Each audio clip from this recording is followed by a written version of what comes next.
Hello friends, कैसे हो? Hope सब बढ़िया हो गए। Welcome to my YouTube channel UGC NET commerce made easy. यहाँ पे आपको पेपर टू कॉमर्स जिसका पेपर कोड 08 है उसका complete syllabus from unit 1 to unit 10 करवाया जा रहा है। यूनिट 1 टू 8 हमारी कंप्लीट हो चुकी है। आज हम unit number 9 legal aspects of business को स्टार्ट करने जा रहे हैं।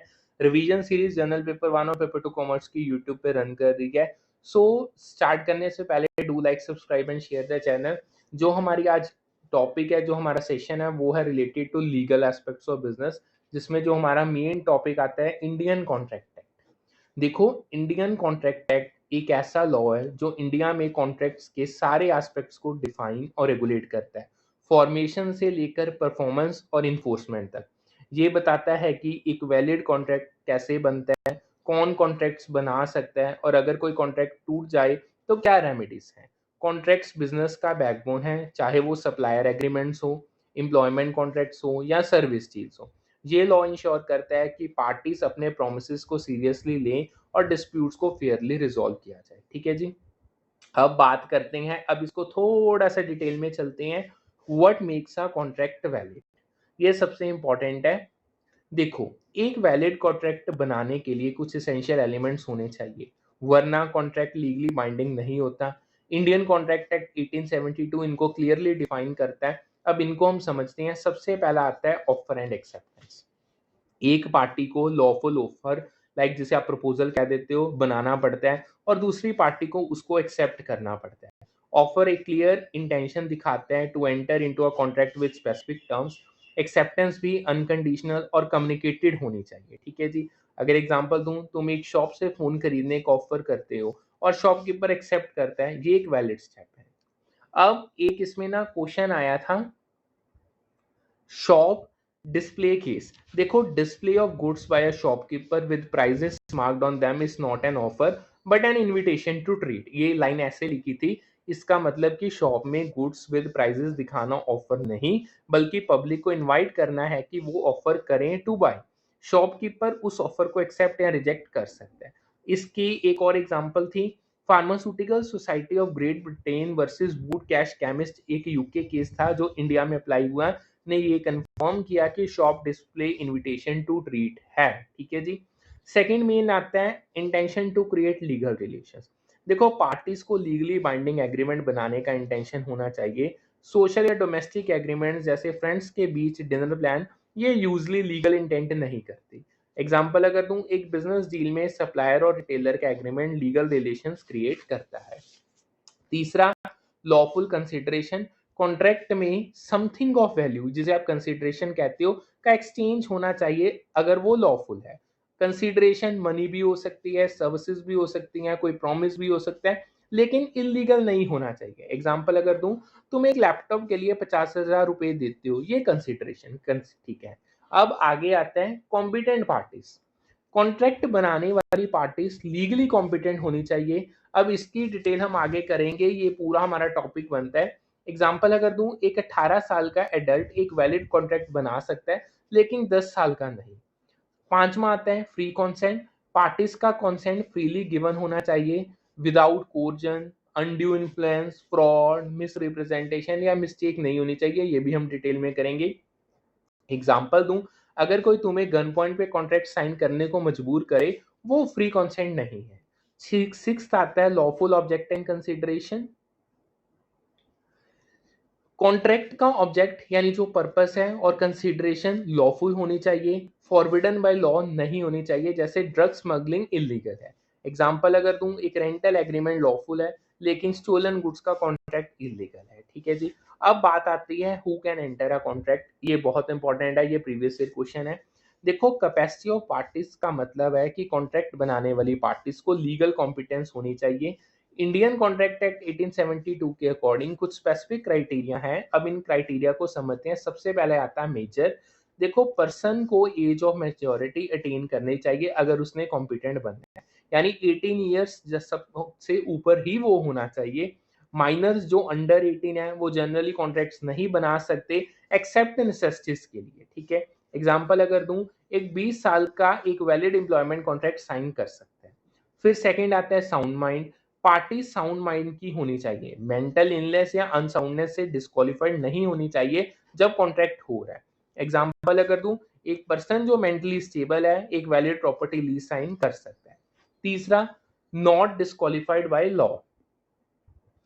सर्टेन इंडिविजुअल्स जैसे इंसॉल्वेंट्स या legally incompetent person specific contracts नहीं बना सकते। अगर एग्जांपल दूं, एक bankrupt person high value loan contract नहीं साइन कर सकता, ठीक है। अब एक इसमें ना स्टेटमेंट आई थी, वो स्टेटमेंट मैं आपको करवाने जा रहा हूँ।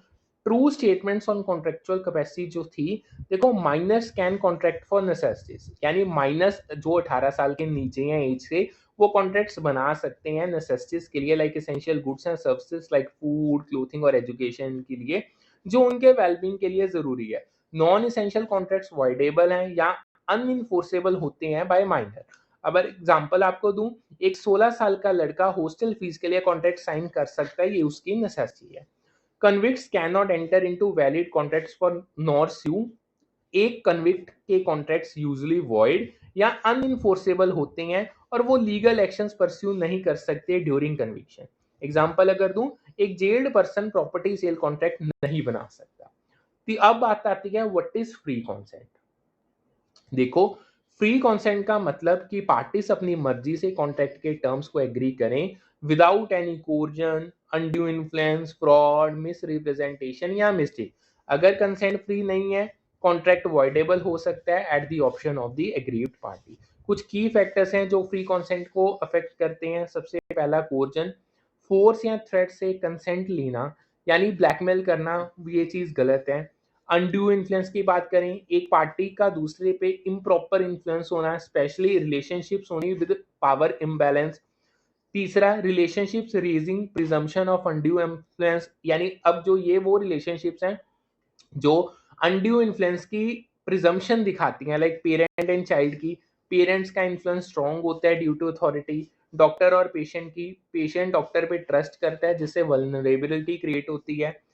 फियांसे एंड फियांसी की इमोशनल बॉन्ड से इन्फ्लुएंस हो सकता है। एग्जांपल अगर दूं, एक डॉक्टर पेशेंट को ओवर प्राइस ट्रीटमेंट के लिए प्रेशर करे, ये अनड्यू इन्फ्लुएंस है, ठीक है जी। फ्रॉड की बात करें, डेलिबरेटली आप डिसिप्ट कर रहे हो ताकि कंसेंट इंड्यूस कर सको।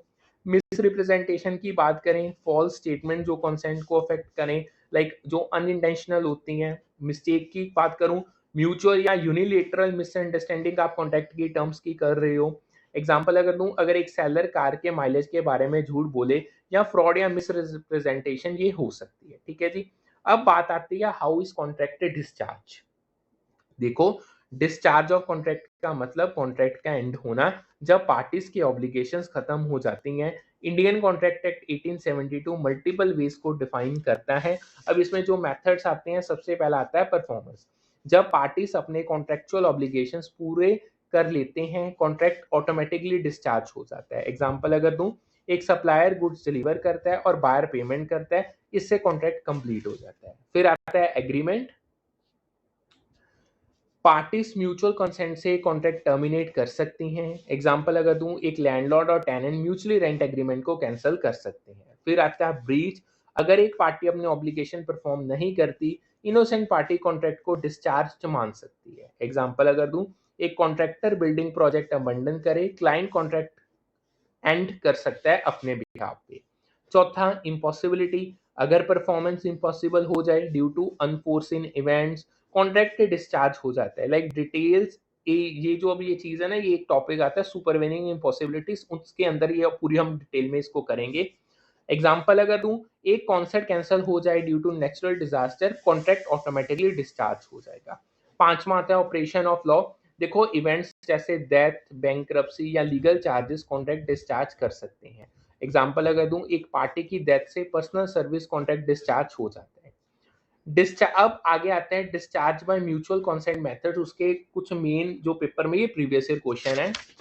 देखो, सबसे पहला नोवेशन, एक न्यू कॉन्ट्रैक्ट या न्यू पार्टी को सब्सटीट्यूट करना विद म्यूचुअल कंसेंट, इससे आपका कॉन्ट्रैक्ट डिस्चार्ज हो जाएगा। एग्जांपल अगर दूं, एक सप्लायर का कॉन्ट्रैक्ट दूसरे सप्लायर को ट्रांसफर होता है। फिर आता है रेसिशन, कॉन्ट्रैक्ट को आपने म्यूचुअली कैंसिल कर दिया है। एग्जांपल अगर दूं, एक बायर और सेलर म्यूचुअल कंसेंट से परचेस एग्रीमेंट को कैंसिल करते हैं। फिर आता है रेमिशन, लेसर परफॉर्मेंस या पार्शियल डिस्चार्ज को एक्सेप्ट करना बाय म्यूचुअल एग्रीमेंट, इसके अंदर होता है। एग्जाम्पल अगर दूं, एक lender partial loan repayment accept कर लेता है। फिर आते ही ऑल्ट्रेशन, कॉन्ट्रैक्ट के टर्म्स को आपने म्यूचुअली चेंज कर दिया। एग्जाम्पल, एक लीज एग्रीमेंट का रेंट अमाउंट रिवाइज होता है। अब आगे आता है accord and satisfaction, disputed claim को सेटल करना विद अल्टरनेटिव परफॉर्मेंस या कंसिडरेशन। ठीक है जी, होप सो इसकी अगर आपको एग्जांपल दूं, एक क्लाइंट और कॉन्ट्रैक्टर डिस्प्यूट सेटल करते हैं with partial payment. Hope so आपको जितना करवाया उतना अच्छे से समझ आ गया होगा। अब आती है डिस्चार्ज बाय रिसिशन स्पेसिफिक्स, ये भी बहुत इंपॉर्टेंट है। देखो, डिस्चार्ज बाय रिसिशन स्पेसिफिक्स में सबसे पहला आता है एग्रीव्ड पार्टीज ऑप्शन। देखो, जब एक पार्टी ब्रीच या इनवैलिड कंसेंट की वजह से कॉन्ट्रैक्ट अवॉइड करती है, ये रिसिशन है। एग्जांपल अगर दूं, फ्रॉड से इंड्यूस्ड कॉन्ट्रैक्ट को विक्टिम ने कैंसिल किया। फिर आती है नॉन परफॉर्मेंस विदाउट ऑब्जेक्शन, अगर पार्टीज लंबे टाइम तक परफॉर्मेंस नहीं करती और कोई ऑब्जेक्शन नहीं करती, ये रिसिशन नहीं बल्कि ब्रीच या फ्रस्ट्रेशन का केस हो सकता है। ठीक है जी, अब आगे आते हैं what happens in breach of contract. ये बहुत इंपॉर्टेंट है। ब्रीच ऑफ कॉन्ट्रैक्ट तब होता है जब एक पार्टी अपने कॉन्ट्रेक्चुअल ऑब्लिगेशंस परफॉर्म नहीं करती। इनोसेंट पार्टी के पास कुछ रेमेडीज होते हैं टू रिकवर लॉसेस या इन्फोर्स कॉन्ट्रैक्ट। अब ये जो की रेमेडीज हैं उसमें सबसे पहले आते हैं आपके डैमेजेस। इनोसेंट पार्टी को मॉनेटरी कंपनसेशन मिलता है for losses due to breach. अब ये डैमेजेस की टाइप की बात करें तो सबसे पहले ऑर्डिनरी डैमेजेस, ये डायरेक्ट और फोर्सिबल लॉसेस होते हैं जो ब्रीच से नेचुरली अराइज होते हैं। एग्जांपल अगर दूं, एक सप्लायर लेट डिलीवरी करे, बायर को प्रोडक्शन लॉस के लिए ऑर्डिनरी डैमेजेस मिलती है। फिर आती हैं स्पेशल डैमेजेस, जिसे कॉन्सिक्वेंशियल भी कहा जाता है। ये इनडायरेक्ट लॉसेस हैं जो ब्रीच के स्पेसिफिक सर्कमस्टांसेस से आते हैं। एग्जांपल अगर दूं, लेट डिलीवरी से बायर का क्लाइंट कॉन्ट्रैक्ट कैंसिल करे, ये स्पेशल डैमेजेस है। फिर आते हैं एग्जाम्पलरी डैमेजेस, जिसे पुनिटिव भी कहते हैं। ये हैवी डैमेजेस हैं टू पनिश ब्रीचिंग पार्टी और डेटर फ्यूचर मिसकंडक्ट। एग्जांपल अगर दूं, फ्रॉडुलेंट ब्रीच के लिए कोर्ट पुनिटिव डैमेजेस दे सकता है। फिर आती हैं आपकी नॉमिनल डैमेजेस, सिंबॉलिक डैमेजेस हैं जब ब्रीच होता है लेकिन नो एक्चुअल लॉस होता है। ठीक है, एग्जांपल अगर दूं, एक पार्टी माइनर ब्रीच करे विदाउट लॉस, नॉमिनल डैमेजेस उसमें मिलते हैं। अब बात आती है स्पेसिफिक परफॉर्मेंस की। देखो, स्पेसिफिक परफॉर्मेंस यानी देखो, कोर्ट ब्रीचिंग पार्टी को कॉन्ट्रैक्ट के ऑब्लिगेशन परफॉर्म करने का ऑर्डर देता है, स्पेशली जब डैमेजेस काफी नहीं होती। Like for example unique goods में कह लो। अगर एग्जांपल दूं, एक रेयर पेंटिंग का कॉन्ट्रैक्ट ब्रीच हो, कोर्ट स्पेसिफिक परफॉर्मेंस ऑर्डर करता है। अब तीसरा इसमें आता है रेसिशन, कॉन्ट्रैक्ट कैंसिल होता है और पार्टीज अपने ओरिजिनल पोजीशंस में रिस्टोर होते हैं। इसमें एग्जांपल अगर दूं, फ्रॉडुलेंट कॉन्ट्रैक्ट को रिसेंड किया जाता है, पेमेंट रिफंड्स हो जाती हैं। फिर आता है इंजंक्शन, कोड ब्रीचिंग पार्टी को स्पेसिफिक एक्शन से रोकता है। For example, confidential data leak करना। एग्जांपल अगर दूं, एक एम्प्लॉय कंपटीटर को ट्रेड सीक्रेट्स देने वाला हो, कोड इंजेक्शन देता है। ठीक है जी, अब आगे चलते हैं। नेक्स्ट टॉपिक आता है, ये भी आपका प्रीवियस ईयर क्वेश्चन है, क्वासी कॉन्ट्रैक्ट्स का। देखो, क्वासी कॉन्ट्रैक्ट्स लीगल ऑब्लिगेशंस हैं जो लॉ इंपोज करता है even without a formal contract, ताकि अनजस्ट इनरिचमेंट को प्रिवेंट किया जा सके और फेयरनेस को इंश्योर किया जा सके। ये पार्टीज के इंटेंट पे नहीं बल्कि जस्टिस पे बेस्ड होता है। इसमें की एस्पेक्ट्स क्या हैं? एक तो कोई एग्रीमेंट नहीं है, कॉसी कॉन्ट्रैक्ट्स एक्चुअल एग्रीमेंट्स नहीं होते, लॉ फेयरनेस के लिए ऑब्लिगेशन क्रिएट करता है। अनजस्ट इनरिचमेंट, एक पार्टी को दूसरे के एक्सपेंस पे अनड्यू बेनिफिट नहीं मिलना चाहिए, इसकी मेन खासियत है। अगर एग्जांपल दूं, अगर तुम गलती से किसी के बैंक अकाउंट में पैसा भेज दो, लॉ कॉसी कॉन्ट्रैक्ट क्रिएट करता है टू रिटर्न दैट मनी। ठीक है जी, अब बात आती है how is a contract formed, ये भी बहुत इंपॉर्टेंट है। देखो, जो प्रोसेस है मेकिंग ऑफ कॉन्ट्रैक्ट, ये एक स्ट्रक्चर सीक्वेंस है जो कॉन्ट्रैक्ट फॉर्मेशन को डिफाइन करता है। अब इसमें जो की स्टेप्स आते हैं, सबसे पहला ऑफर और प्रपोजल। एक पार्टी दूसरे को ऑफर बनाती है, अपनी इंटेंशन को एक्सप्रेस करती है to contract with specific terms. Example अगर दूं, एक सेलर लैपटॉप के लिए 40,000 रुपए का ऑफर करता है। फिर एक्सेप्टेंस होती है, दूसरी पार्टी ऑफर को एक्सेप्ट करती है, एग्री करती है to all terms unconditionally. Example अगर दूं, बायर लैपटॉप के लिए 40,000 रुपए एक्सेप्ट करते हैं। फिर आता है प्रॉमिस, ऑफर और एक्सेप्टेंस के बाद पार्टीज प्रॉमिस बनाती हैं ताकि ऑब्लिगेशंस को पूरा किया जा सके। एग्जांपल अगर दूं, सेलर प्रॉमिस करता है लैपटॉप की डिलीवरी, बायर प्रॉमिस करता है पे करने के लिए। एंड चौथा आता है इसमें एग्रीमेंट। म्यूचुअल कंसेंट से एग्रीमेंट बनता है जिससे लीगल ऑब्लिगेशंस क्रिएट हो जाती हैं दोनों पार्टीज पे। ठीक है जी, समझ आ गया होगा आपको। अगर एग्जांपल दूं, वही कंटिन्यू करूं, लैपटॉप सेल का एग्रीमेंट फाइनल होता है। फिर पांचवा आता है कॉन्ट्रैक्ट, एग्रीमेंट लीगली इन्फोर्सेबल बन जाता है जिससे कॉन्ट्रैक्ट फॉर्म होता है। एग्जांपल अगर दूं, लैपटॉप से कॉन्ट्रैक्ट लीगली बाइंडिंग हो जाता है।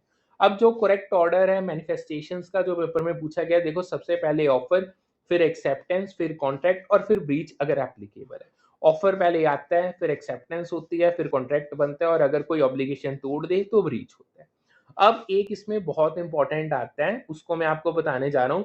All contracts are agreements but all agreements are not contracts. देखो एग्रीमेंट एक ब्रॉड टर्म है, म्यूचुअल अंडरस्टैंडिंग है पार्टीज के बीच अबाउट राइट्स एंड ऑब्लिगेशन। जो कॉन्ट्रैक्ट है ये स्पेसिफिक एग्रीमेंट है जो लीगल रिक्वायरमेंट्स मीट करता है और इन्फोर्सेबल है। लाइक लीगल रिक्वायरमेंट जैसे ऑफर, एक्सेप्टेंस, कंसिडरेशन, एसेंशियल्स हो गए। एग्जाम्पल अगर दूं, फ्रेंड का डिनर प्लान एक एग्रीमेंट है लेकिन कॉन्ट्रैक्ट नहीं क्योंकि लीगल इंटेंट उसमें नहीं है। ठीक है जी। अब बात करते हैं what are void contracts and agreements, ये भी बहुत इंपॉर्टेंट है। देखो वॉइड कॉन्ट्रैक्ट एक कॉन्ट्रैक्ट जो इंसेप्शन से अनइनफोर्सेबल है क्योंकि essential elements like offer, consideration इसमें मिसिंग है। ये लीगल ऑब्लिगेशंस क्रिएट नहीं करता। वॉइड एग्रीमेंट की बात करें, एक एग्रीमेंट जो लॉ से अनइनफोर्सेबल नहीं है, usually due to illegal object या मिसिंग एलिमेंट्स। इसके की प्रोविजंस मैं बताऊं वॉइड एग्रीमेंट के, तो not enforceable by law, agreement to commit a crime इसके एग्जांपल है। अगर और मैं बताऊं, एक agreement to sell illegal drugs void है। फिर वेवियर ऑफ राइट्स आते हैं, अगर एक पार्टी अपने कॉन्ट्रैक्ट राइट्स वेव करती है, दूसरी पार्टी अपने ऑब्लिगेशन से रिलीज हो जाती है। एग्जांपल अगर दूं, एक लेंडर लोन इंटरेस्ट वेव करे, बोरर को इंटरेस्ट नहीं देना पड़ता। अब सब्जेक्ट मैटर डिस्ट्रक्शन की बात करें, अगर कॉन्ट्रैक्ट का सब्जेक्ट मैटर डिस्ट्रॉय हो जाए without promisor's fault, contract void नहीं होता by impossibility unless supervening impossibility apply करती है। अगर एग्जांपल दूं, एक हाउस सेल कॉन्ट्रैक्ट में हाउस बर्न हो गया, कॉन्ट्रैक्ट वॉइडेबल हो सकता है लेकिन ऑटोमेटिकली वॉइड नहीं होगा। अब बात आती है सुपरवेनिंग इम्पॉसिबिलिटी की, ये क्या चीज है, इसके बहुत क्वेश्चंस पूछे जाते हैं। देखो सुपरवेनिंग इम्पॉसिबिलिटी जिसे डॉक्ट्राइन ऑफ फ्रस्ट्रेशन भी कहते हैं, तब होता है जब कॉन्ट्रैक्ट फॉर्मेशन के बाद एक अनफोर्सिन इवेंट परफॉर्मेंस को इम्पॉसिबल या रेडिकली डिफरेंट बना देती है, जिससे पार्टी से रिलीव हो जाती हैं अपनी ऑब्लिगेशन से। अब जो की सिचुएशंस इसमें आती हैं, डिस्ट्रक्शन हो सकती है सब्जेक्ट मैटर की, अगर कॉन्ट्रैक्ट का सब्जेक्ट मैटर डिस्ट्रॉय हो जाए परफॉर्मेंस इम्पॉसिबल हो जाता है। एग्जांपल अगर दूं, एक पेंटिंग सेल कॉन्ट्रैक्ट में पेंटिंग बर्न हो गई, कॉन्ट्रैक्ट डिस्चार्ज हो जाएगा। डेथ और डिसेबलमेंट हो सकती है पार्टीज की, अगर एक पार्टी डाई उसकी डेथ हो जाए या इनकैपेसिटेटेड हो जाए, कॉन्ट्रैक्ट डिस्चार्ज हो सकता है, स्पेशली पर्सनल सर्विस कॉन्ट्रैक्ट्स में। अगर एग्जांपल दूं, एक सिंगर का कॉन्सेंट कॉन्ट्रैक्ट डेथ से डिस्चार्ज हो जाता है। ठीक है। अब नेक्स्ट आगे चलते हैं, जो हमारा नेक्स्ट टॉपिक आता है वो है स्पेशल कॉन्ट्रैक्ट्स। ये बहुत इंपॉर्टेंट है। देखो स्पेशल कॉन्ट्रैक्ट्स वो स्पेसिफिक एग्रीमेंट्स हैं जो इंडियन कॉन्ट्रैक्ट एक्ट 1872 के अंदर अलग से डिफाइंड और रेगुलेटेड होते हैं क्योंकि इनकी नेचर यूनिक होती है। ये कॉन्ट्रैक्ट्स जनरल कॉन्ट्रैक्ट से थोड़े हटके होते हैं और स्पेसिफिक सिचुएशन लाइक जैसे इंश्योरेंस, लोन्स, गुड्स डिलीवरी या रिप्रेजेंटेशंस को हैंडल करते हैं।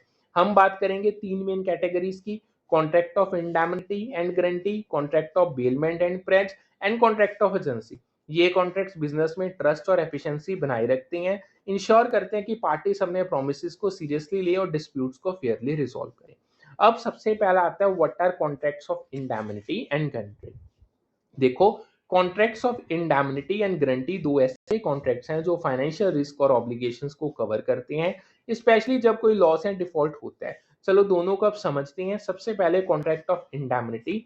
अगर मैं बताऊं, एक कॉन्ट्रैक्ट ऑफ इंडेमनिटी में एक पार्टी जिसे इंडेमनीफायर, दूसरे पार्टी जिसे इंडेमनीफाइड कहा जाता है, को प्रॉमिस करता है कि वो किसी लॉस या डैमेज को कंपेंसेट करेगा जो इंडेमनीफाइड पार्टी को इंडेमनीफायर के एक्ट या किसी और के एक्ट से हो।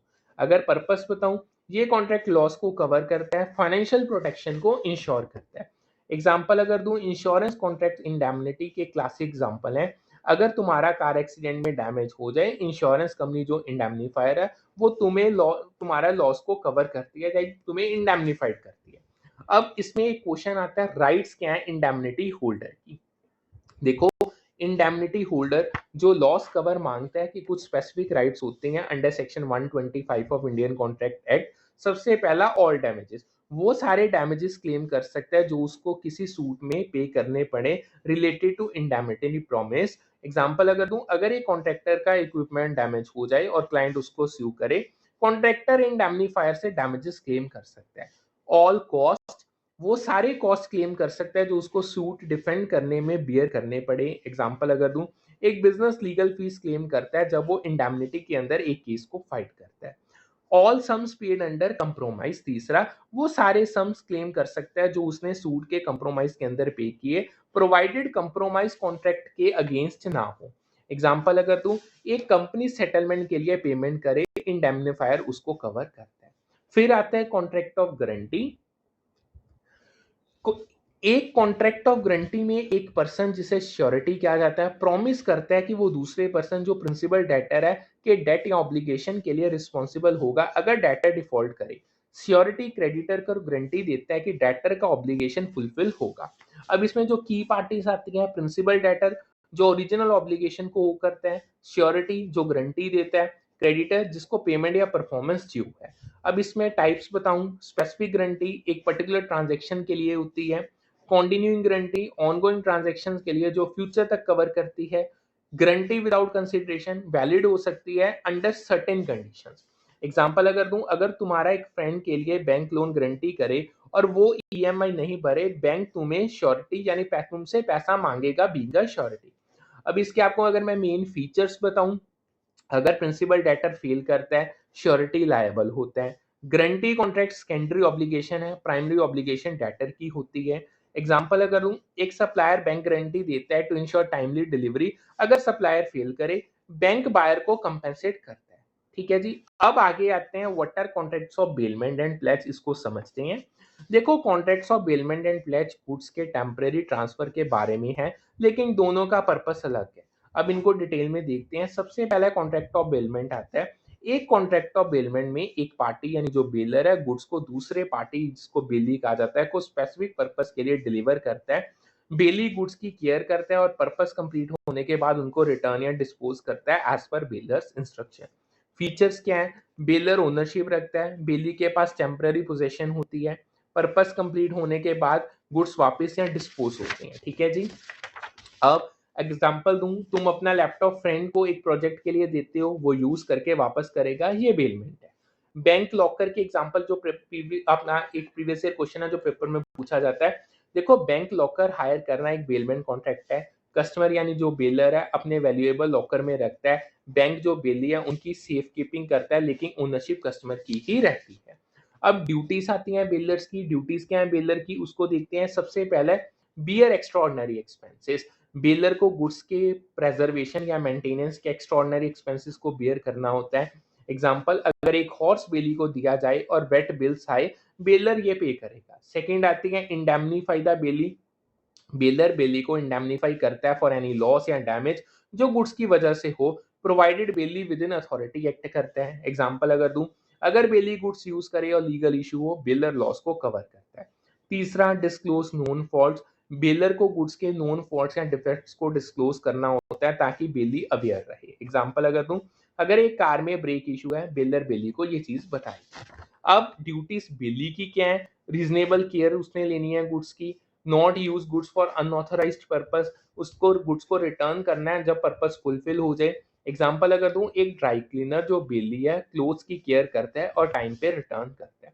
फिर आता है कॉन्ट्रैक्ट ऑफ प्लेज। ये एक कॉन्ट्रैक्ट ऑफ प्लेज में एक पर्सन जिसे प्लेजर कहते हैं गुड्स या वैल्यूएबल एसेट्स को सिक्योरिटी के रूप में दूसरे पर्सन जिसको प्लेजी कहा जाता है को डिलीवर करता है फॉर अ लोन या डेट। प्लेजी एसेट्स को होल्ड करता है जब तक डेट रीपे ना हो, और अगर प्लेजर रीपे ना करे, प्लेजी एसेट सेल कर सकता है to recover the debt. Features क्या है? प्लेज एक टाइप का बेलमेंट है, लेकिन स्पेसिफिकली सिक्योरिटी के लिए। ओनरशिप प्लेजर कर रहता है, लेकिन प्लेजी के पास पोजेशन होती है। एग्जाम्पल, तुम अपने गोल्ड ज्वेलरी पॉन शॉप में रखते हो लोन के लिए, शॉप यानी जो प्लेजी है वो ज्वेलरी होल्ड करता है जब तक तुम लोन को रीपे नहीं करते। फिर आता है कॉन्ट्रैक्ट ऑफ एजेंसी। देखो, कॉन्ट्रैक्ट ऑफ एजेंसी एक ऐसा एग्रीमेंट है जिसमें एक पर्सन जो प्रिंसिपल है दूसरे पर्सन जिसको एजेंट कहते हैं को अपॉइंट करता है to act on their behalf और लीगल बिजनेस और एक्टिविटीज वो परफॉर्म करे। एजेंट प्रिंसिपल का रिप्रेजेंटेटिव होता है और उसके इंटरेस्ट को प्रोटेक्ट करता है। फीचर्स क्या है? एजेंट को अथॉरिटी होती है टू एंटर कॉन्ट्रैक्ट्स, वो डिसीजंस ले सकता है और एक्ट कर सकता है प्रिंसिपल के बिहाफ पे। प्रिंसिपल बाउंड होता है एजेंट के एक्ट्स के द्वारा with in the scope of agency. Agent की ड्यूटीज इंक्लूड करते हैं लॉयल्टी, ओबीडियंस और रिस्पॉन्सिबल केयर। एग्जाम्पल अगर दूं, एक रियल एस्टेट एजेंट यानी जो एजेंट है, क्लाइंट यानी जो उसका प्रिंसिपल है, उसके लिए प्रॉपर्टी डील को नेगोशिएट करता है। अब ये एजेंसी क्रिएट कैसे होती है? क्रिएशन की बात करें, देखो, एक्सप्रेस एग्रीमेंट, रिटर्न या ओरल कॉन्ट्रैक्ट से एजेंसी बनती है। एग्जांपल अगर दूं, एक कंपनी एक मार्केटिंग एजेंसी हायर करती है विद रिटर्न एग्रीमेंट से। इम्प्लाइड एग्रीमेंट होता है, कंडक्ट या सिचुएशन से एजेंसी इन्फर होती है। एग्जांपल, एक एम्प्लॉय रेगुलरली कंपनी के लिए डील साइन करे, वो इम्प्लाइड एजेंसी बन जाती है। नेसेसिटी से बनती है, इमरजेंसी में एजेंट प्रिंसिपल के इंटरेस्ट को प्रोटेक्ट करता है विदाउट प्रायर अथॉरिटी। अब एजेंसी बाय नेसेसिटी बहुत इंपॉर्टेंट है। देखो, जब एजेंट अर्जेंट नेसेसिटी में प्रिंसिपल के बिहाफ पे एक्ट करता है विदाउट एक्सप्लिसिट अथॉरिटी, ये एजेंसी बाय नेसेसिटी है। ये तब होती है जब प्रिंसिपल के इंटरेस्ट को इमीडिएट प्रोटेक्शन की जरूरत हो। अब इसमें जो वैलिड कंडीशंस हैं, सबसे पहला actual and definite commercial necessity. एक जेन्युइन कमर्शियल नीड होनी चाहिए जिसमें एजेंट को प्रॉम्प्टली एक्ट करना पड़े। एग्जांपल, एक शिप कैप्टन कार्गो सेल करता है to save it from spoilage during a storm. Second, agent act as bona fide and for principal's benefit. एजेंट को गुड फेथ में और प्रिंसिपल के बेनिफिट के लिए एक्ट करना चाहिए। एग्जांपल अगर दूं, एक एजेंट इमरजेंसी में गुड्स डोनेट करे टू सेव प्रिंसिपल्स रेपुटेशन। तीसरा, most reasonable and practical course. Agent को सर्कमस्टांसेस के लिए हिसाब से रीजनेबल और प्रैक्टिकल एक्शन लेना चाहिए। एग्जांपल अगर दूं, एक एजेंट डैमेज गुड्स रिपेयर कराए इंस्टेड ऑफ डिस्कार्डिंग, अगर उसे प्रैक्टिकल लगे। अब ड्यूटीज ऑफ एजेंट्स की बात करें, लॉयल्टी, प्रिंसिपल के इंटरेस्ट पे उसको फोकस करना चाहिए, कोई कॉन्फ्लिक्ट ऑफ इंटरेस्ट नहीं चाहिए। सेकंड, ओबीडियंस, प्रिंसिपल के इंस्ट्रक्शंस को फॉलो करे। तीसरा, रीजनेबल केयर, स्किल्स और डिलीजेंस से वो काम करे। एग्जांपल अगर दूं, एक सीएस एजेंट कंपनी के प्रोडक्ट्स एथिकली प्रमोट करता है। ठीक है जी। अब होप सो आपको जितना करवाया उतना अच्छे से समझ आ गया होगा। नेक्स्ट चलते हैं सेल्स ऑफ गुड्स पे। देखो, अब सेल्स ऑफ गुड्स एक्ट है क्या?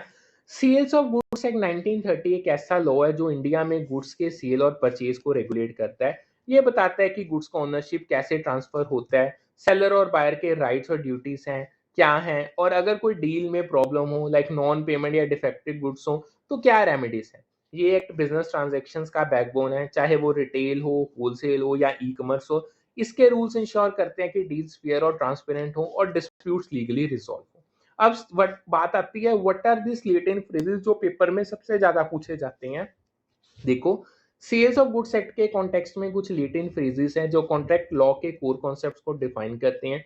ये फ्रेजेस थोड़ी फैंसी लगते हैं लेकिन समझना सुपर इजी है। अब इनको हम ध्यान से समझते हैं। सबसे पहले आता है कंसेंसस एड आइडम, यानी मीटिंग ऑफ माइंड्स।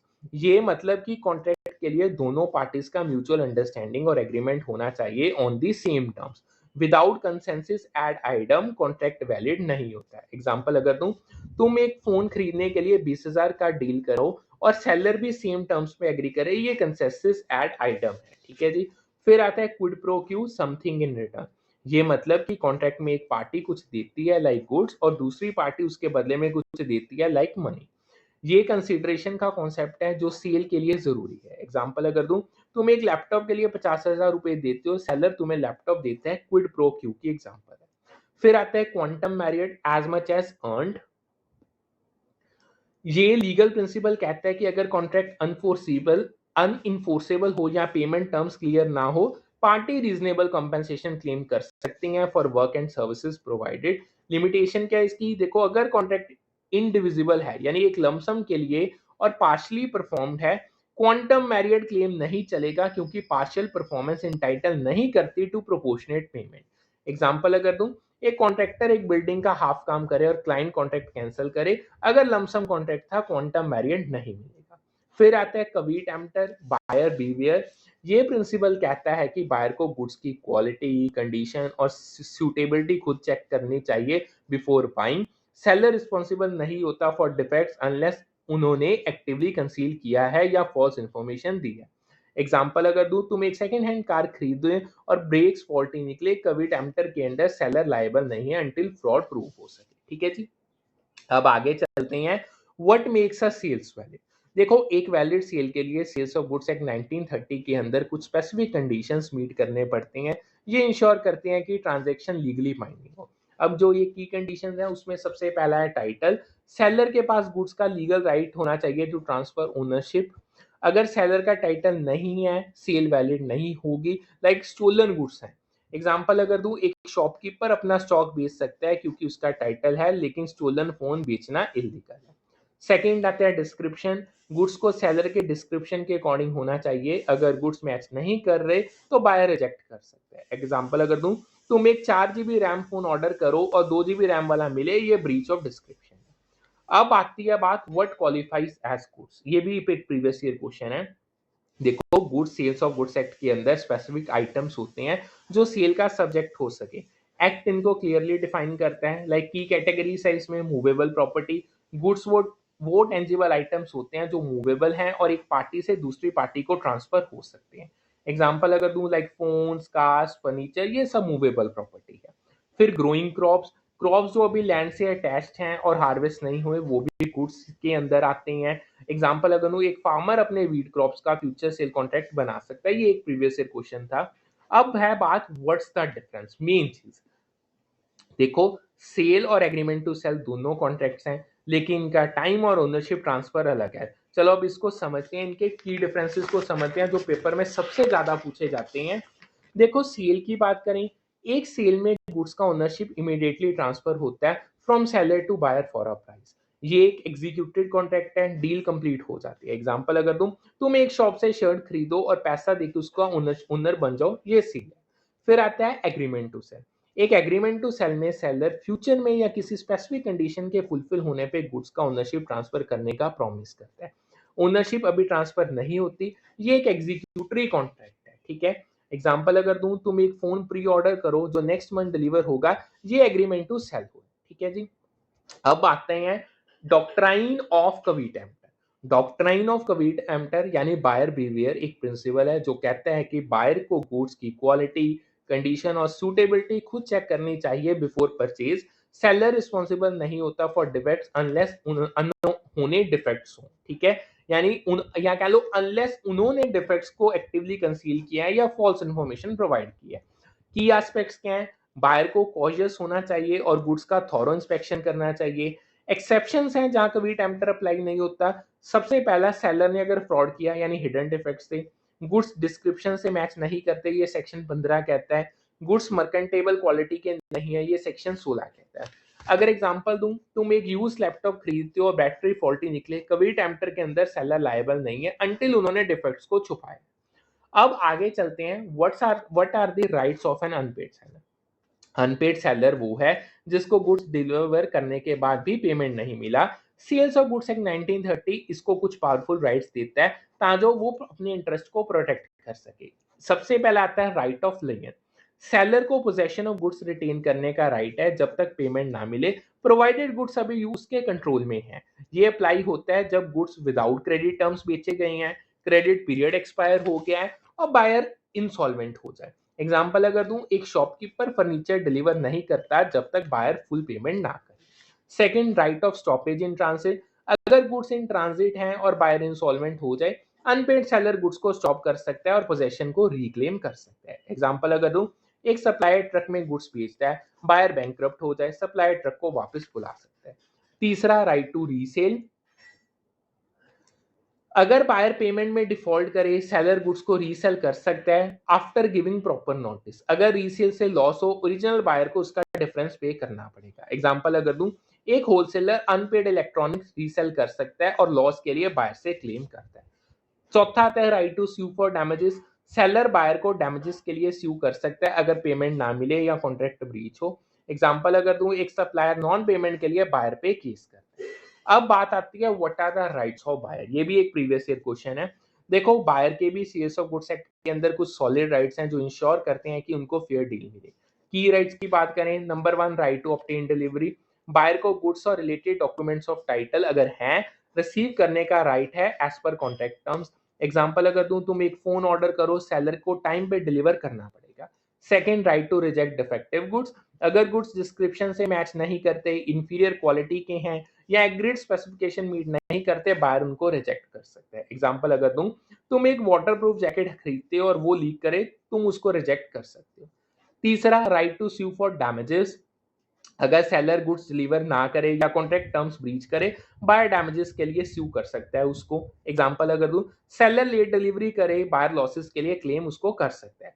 चौथा, right to specific performance, certain cases में बायर कोर्ट से स्पेसिफिक परफॉर्मेंस का ऑर्डर मांग सकता है, जिसमें सेलर को कॉन्ट्रैक्ट फुलफिल करने का हुक्म दिया जाता है। ठीक है, अगर इसकी मैं एग्जांपल दूं, यूनिक गुड्स में ये होता है, लाइक एक रेयर आर्टवर्क का बायर स्पेसिफिक परफॉर्मेंस मांगता है अगर सेलर डिलीवर ना करे। अब बात आती है वारंटीज की। वारंटीज क्या है? देखो, वारंटी एक कॉन्ट्रैक्ट का नॉन एसेंशियल टर्म या कंडीशन है जो गुड्स की क्वालिटी, परफॉर्मेंस या कंडीशन के बारे में गारंटी देता है।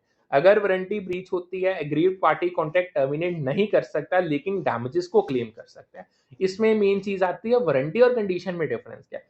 देखो, कंडीशन एक एसेंशियल टर्म है, ब्रीच होने पे कॉन्ट्रैक्ट रेप्यूडिएट हो सकता है। वारंटी नॉन एसेंशियल टर्म है, ब्रीच होने से सिर्फ डैमेजेस मिलती हैं। एग्जांपल अगर दूं, एक फोन का 1 ईयर वारंटी ब्रीच हो, फॉर एग्जांपल बैटरी फेल होगी, बायर डैमेजेस क्लेम करता है लेकिन कॉन्ट्रैक्ट कैंसिल नहीं करता। अब आती है ब्रीच ऑफ वारंटी सेक्शन 13। देखो, बायर डैमेजेस क्लेम कर सकता है अगर गुड्स वारंटी टर्म्स मीट नहीं करते। एग्जांपल, एक टीवी का 4K रेजोल्यूशन वारंटी ब्रीच हो, बायर कंपेंसेशन मांगता है। फिर आता है सेल बाय डिस्क्रिप्शन, ये सेक्शन 15 है। ये बेसिकली मैं क्यों सेक्शन बताता हूँ, ये मैचिंग का क्वेश्चन आया था। देखो, गुड्स को सेलर की डिस्क्रिप्शन के अकॉर्डिंग होना चाहिए, ब्रीच होने पे बायर रिजेक्ट या डैमेजेस को क्लेम कर सकता है। एग्जांपल अगर दूं, एक ऑर्गेनिक कॉटन शर्ट सिंथेटिक निकले, बायर रिजेक्ट कर सकता है। फिर आता है transfer of title section 27। Seller के पास वैलिड टाइटल होना चाहिए टू ट्रांसफर ओनरशिप, अगर टाइटल डिफेक्टिव हो बायर गुड्स को रिटर्न कर सकता है। एग्जांपल अगर दूं, स्टोलर कार बेचने वाला सेलर बायर को कॉम्पेंसेट करेगा। अब बात आती है what is sale by auction. Sale by auction एक मेथड है जिसमें गुड्स पब्लिक बिडिंग के थ्रू बेचे जाते हैं, हाईएस्ट बिडर को गुड्स मिलते हैं। Section 64 sales of goods act auction sales के रूल्स को कवर करता है, इवन इंक्लूडिंग वारंटीज। इसमें मेन कुछ की एस्पेक्ट्स क्या है? ऑक्शन में वारंटी गुड्स की क्वालिटी या कंडीशन के बारे में गारंटी देती है। अगर वारंटी ब्रीच होती है, बायर डैमेजेस क्लेम कर सकता है लेकिन कॉन्ट्रैक्ट टर्मिनेट नहीं कर सकता है। एग्जांपल अगर दूं, एक auction antique vase authentic warranted हो लेकिन फेक निकले, बायर डैमेजेस मांग सकते हैं। ठीक है, होप सो आपको जितना करवाया उतना अच्छे से समझ आ गया होगा। सो करते हैं आज का सेशन वाइंड अप, फिर मिलेंगे with a new session with a new set of topics. So do like, subscribe and share the channel. Thank you.